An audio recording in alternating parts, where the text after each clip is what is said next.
Today we're introducing a grade level distance from level 3 calculator. This is different from what the state provides at a district level or school level. We are focusing on a grade level distance from level 3 calculator. So what does it look like? Well, let's check this out. So over here on the right is what you would expect to see on a 5x5 grid, and we know that there's some key features that we need to know. We need to know the status, and we also need to know the change. Because when we know that information, somewhere along the way in the past we'd have a school or a district that would show up somewhere on the 5x5 grid, let's say in the center. But what we are focusing on today is that we're actually going to be able to give you this tool to be able to tell you where a grade level falls on that 5x5 grid. So how does that calculator work? Well, let's look over here on the left. I'm going to point out some key features over here on the left. As we enter information, we want to pay attention to these tan boxes. So in the tan boxes, it says enter current grade 4 through 8 in year 2. Well, I already did that. I entered in grade 5, and what automatically happens is that grade 4 pops in. So we're comparing grade 4 to grade 5 across those 2 years. The next part that we need to enter, it says enter SBAC scale score averages in year 1 and year 2. And so this is user input right here. This is user input. You get to choose what you want to put in that box.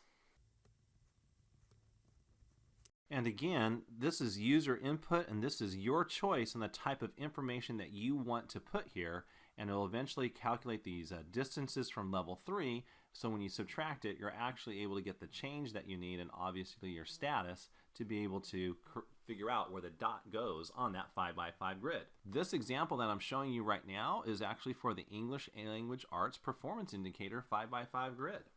So what about math? Well, we're not leaving math out because we have the math one right here. Here's our math performance indicator for the 5x5 grid, and it has the same key features where you're going to enter a grade level, and you also have the user input of what you want to put here for the scale score averages for both year 1 and year 2. And once we put that information in, again, it's going to figure out the distances. And once we have the distances, we know we can subtract those distances, and we get this thing that's called change. And once we have the change, we know our status. And then again, we'll know where we are falling on our 5x5 grid. A couple other key features to point out is that you can actually reset the calculators back to its original state by clicking that little button. So this is a static version of what's happening with the calculator. So let's go ahead and grab some data and go ahead and go live with this presentation. So here's some data that we're going to use. We have the 2017 math CAS scores, and I'm very interested, and I think a lot of people are interested in what's happening with 5th grade. So in 5th grade in this particular school district, that's their mean scale score. And now we're going to go to 2016 scale scores, 2016 CAS scale scores. And so I'm just going to point out the differences just very quickly. When we talk about year 2, we're really talking about 2017 in our comparison. So this is year 2. And so again, we're going to keep that number in mind. And then when we go down to the next one, we're looking at 2016, but this is year 1. So this is year 1 that we're going to use in our calculator. And so in our previous screen, we focused in on 5th grade for year 2, but for year 1, we're going to focus in on 4th grade. So let's go ahead and take a look at our 4th grade score, and our 4th grade score, mean scale score is 2,467.2. And again, I'll remember that number as we go live into our calculator. Okay, we're back to the calculator, and so we're going to go ahead and enter that grade level information that we've just gathered. So that we're going to put in 5th grade. Immediately following entering grade 5, notice what shows up, the MET scale scores from the CAS for level 3. And now we're going to put our user input, and we gathered that data from 2017 5th grade, which was 2477.3.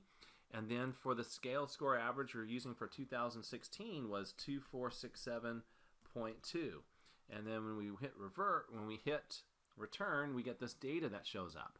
We were supposed to see a dot. Well, I'm just pointing out the nuance in the program. We actually have to complete all the input information in order to get the dots to appear. So we're just going to make up some data over here. Let's say we're going to focus on grade 7 for ELA. And let's say a score we're interested in was 2,455. and the other scale score, let's say, was 2,695. We'll hit return. So now what shows up on the grid, you see the dot in the lower left-hand corner for the ELA, for that fictitious data. But for actually real data for grade 5 and 4, we notice that the yellow dot is showing up right there in that orange square. And so that's what happened with 5th grade if we actually pulled some data we're very interested in. If you have further questions on how this works or how we can support you in moving your program forward at your school site, by all means, give us a call.